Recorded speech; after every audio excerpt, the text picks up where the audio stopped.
Hello guys, this is the Creepypasta Reviewer, or you guys may know me now as Mikey99, and today I'm going to be reading a creepypasta, a random creepypasta, so I don't cover one of the ones that every single person knows, like Ben or Sonic or Jeff. I want to do something new, so I'm going to click on the random pasta part of the Creepypasta Wiki and see what we come up with. Alright, I don't want to make sure that this story is, I picked two stories that are too long. Ooh, that's a pretty long one. It was like maybe an essay long. Friend patches. Oh, friend patches. This is nice and short. So, we are going to be reading the random creepypasta that I just randomly picked called My Friend Patches.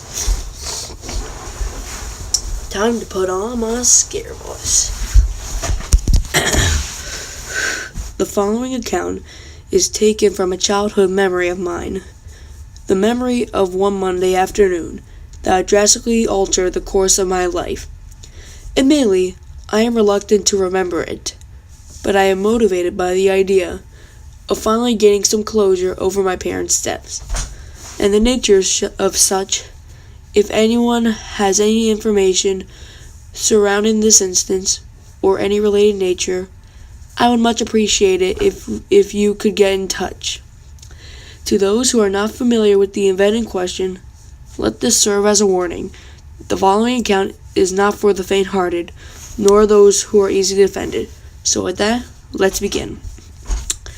Alright, so that's the first paragraph, and I'm interested. They mentioned that her parents are dead, or I'm gonna assume that it's a she. My phone just fell. I'm gonna assume that our main character here is a she. Don't really know why, just this reminds me of the story Little Pink Backpack for some reason. Alright, let's continue. Alright, sorry for that delay. Let's start.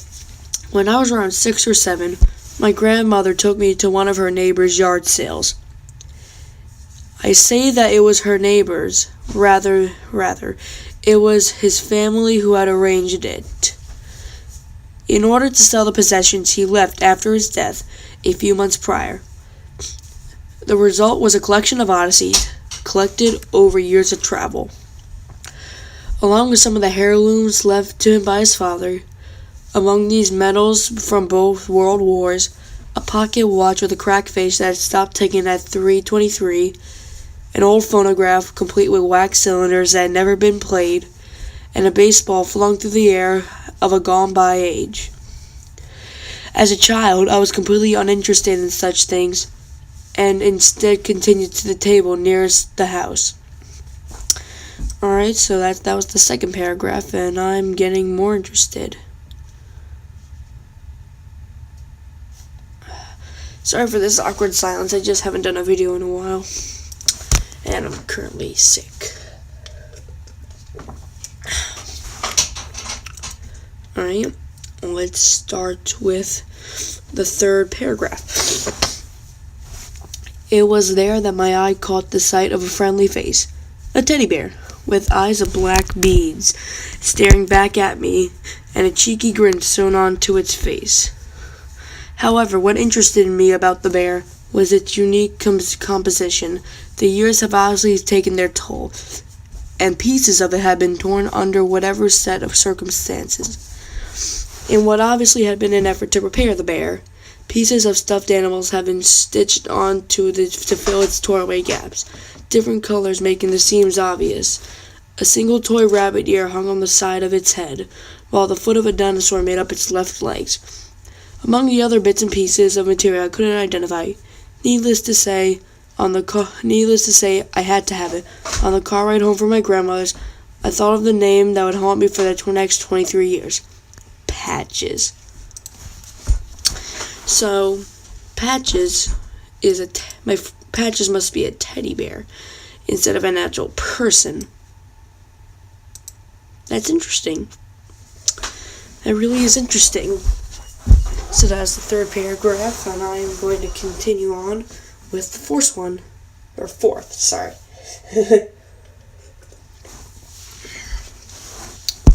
It was nice to have a friend. We went everywhere with each other. Walks, vacations, long car journeys. Neither of us need to have spoken. That didn't make sense for a second until I made the words sound right. Sorry, I have trouble saying words sometimes. We merely felt the bond of a loving friendship. Like you do with your first stuffed animal, his big black eyes and mismatched body parts would always bring me comfort, only now I realize why. You see, when you're a kid, you're constantly learning from those around you, friends, family, and even strangers. We incorporate their characteristics into our everyday lives, sewing them into our personalities, and in the end, form the people who we grow up to be. We are all chimeras, parts of other people brought into one solitary individual, it seemed, though I had a knack for picking up the worst characteristics in everyone. My dad's lack of anything interesting to say, my aunt's screeching laugh, my mother's mistrust of ethnic minorities. That's why I love Patches. Only he could share this with me. He, too, was a hybrid of the worst parts. His outside represented my inside. Alright, so that was the fourth paragraph. This girl is probably an outcast. Yeah. She's probably one of those girls who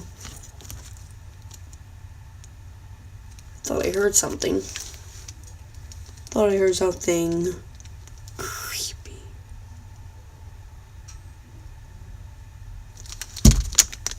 Alright, let's get back started. Sorry, I'm getting sick. One day, my mother and my father and I were walking in the woods near our house. We lived at the edge of town, so the woods continue on a fair distance beyond where we would normally walk. I don't remember much of what we did or when we went into the woods, but I vividly recall having this sickening feeling when we approached the gate leading out Patches, who had been around my shoulders in a piggyback all at the time. He was no longer there. I burst into tears, trying frantically to remember where I've dropped him. Dad backtracked to where we had found him, but to no avail. Patches was gone. Well, I must say, there's nothing worse than losing something you care for.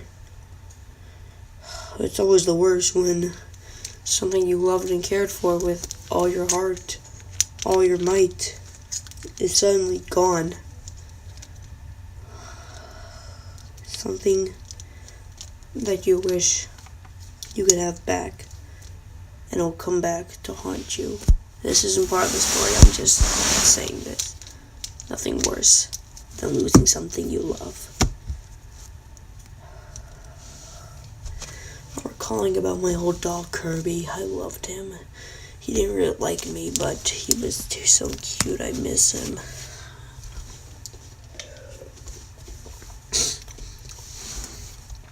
I remember running, breaking away from my mother and down the route where my father had recently returned from, scouring the undergrowth for any sign of my lost companion.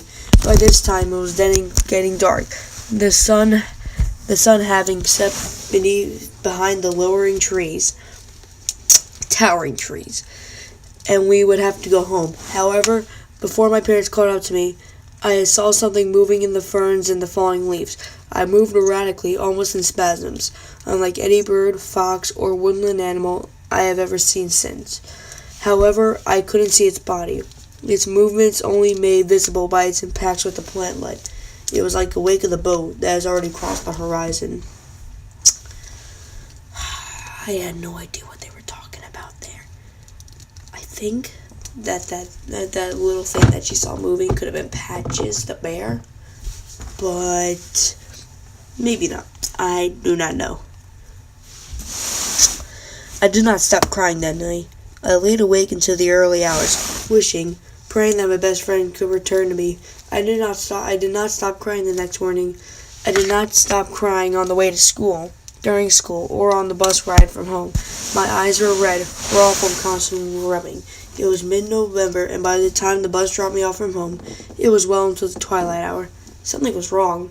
The air was funny, as it was after a long thunderstorm, despite it being good weather all day. The front door was open, which is never the case. Our dog Molly got out into the road. I walked into silence. The kitchen was desolate, although my mom was always in there at this time making dinner. Nobody had bothered to turn the lights on either. So being the responsible boy I was. Oh, there's our gender reveal. It's a boy. Congratulations, you have a boy! Yeah!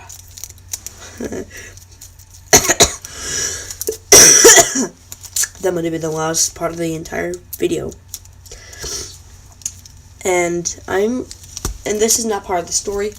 I might do video analysis on weird and creepy videos. My first idea of what I want to do are the memory hole videos, but there are just too many of those. So maybe I'll try and solve the mystery of 112 Dirtbag. Alright. The kitchen. Alright, let's start where we were.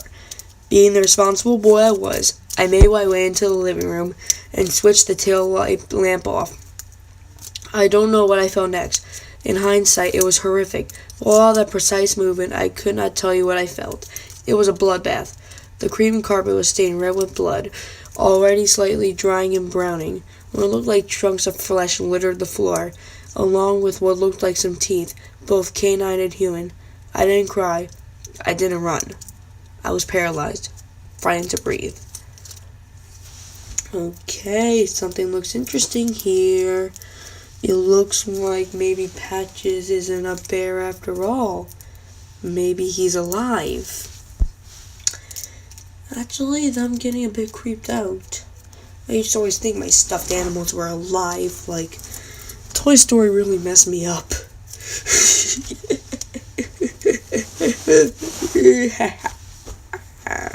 Oh boy, Toy Story. That Woody video was so pointless I made. In case you guys don't know, I made a video after a swim called Woody Makes Weird Faces. It was dumb. Very, very dumb. I dream of the next thing quite often. It permeates my sleep. Its timeless sound reaching into my ears to wake me up screaming. Yet I don't know how to describe it. The best I could come up with is this. Imagine the sound of a foghorn, mixed with some sort of moaning, hints of slurred speech commonly associated with a recent stroke of patience. That's actually a really weird thing to think about. What would it sound like? A foghorn kind of sounds like moo, and moaning sounds like and there's a bunch of slurred speech, so it probably sounds like this. That was the weirdest thing I've ever done. That was the weirdest thing I have ever done. Absolutely the weirdest. Anyways, although the words were lost to the ear, the sound was followed by some sort of dragging noise and some sort of dull thuds, followed by wet splats. I didn't know what to say. All I could match was the thing rounded the door and joined me in the living room. I glanced at it. That was enough. I stood there, a mess of flesh and bone and blood. From its head dangled a rabbit's ear, probably from the woods, along with other parts of woodland animals to give form to some makeshift limbs. A poorly formed ribcage stuck out of its odd angles and from its chest, as if it had been turned inside out. Maybe Patches tore apart his body and replaced it with the real animals of what he was made of? Well, that would be stupid, because he had a dinosaur bone in him. Dinosaurs don't exist anymore. Its lower jaw was that of a dog, later identified to be Molly's, flopping up and down with sickening waving motions as it tried to form words. The top half of its head was made up of a human skull. my father's. Although I had taken skin from my mother's face and crudely sodded it over the right eye socket, nestled in his face were two black eyes, Molly's eyes. They stared back at me. In both numbing despair and pleading sympathy, everything came back to me. I raced straight across the room until I tasted blood. Out into the backyard, slamming the back door behind me. As I ran, I could hear the thing moaning and shouting some slurred, gurgled words after me, which I would only be able to make into the hindsight. I stumbled and fell. I stumbled and fell as I made my way through the backyard. I heard slamming against the screen door, gurgled cries, and cried after me. Well, this might be... Is this a nightmare or is this a real occurrence? I don't know. I did not go back to my house. I ran to my grandmother 2 miles away. Hours later, they had cornered it all off. Forensic scientists and police were all over. They never told me what they found. All I gathered was that they found the creature lying at the back doorway where I had left it. Obviously, it had no knowledge of how to operate doors, so it had slammed its head against the door multiple times, fracturing its skulls. So, the creature killed itself by slamming its head on a door! On a door. Now that's an embarrassing way to go.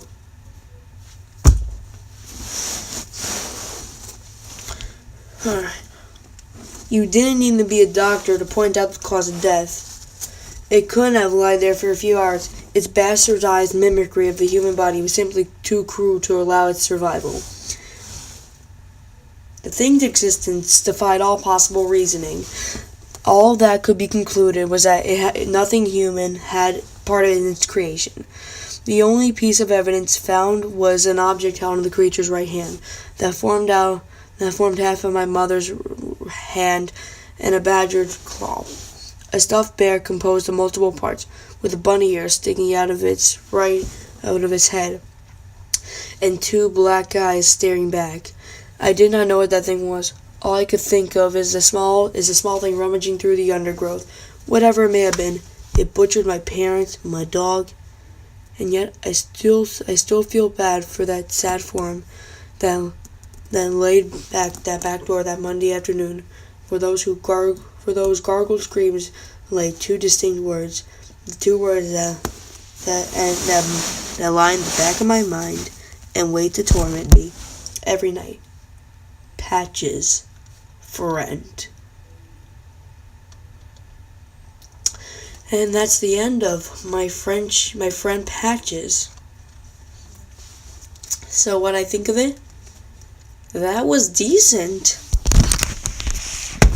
I think that story did something very original.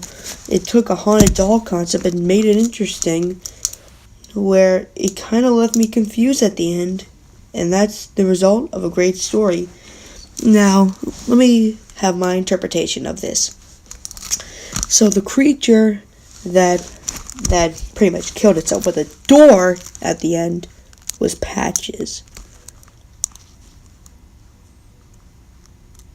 Yeah, it's a bit confusing when you think about it.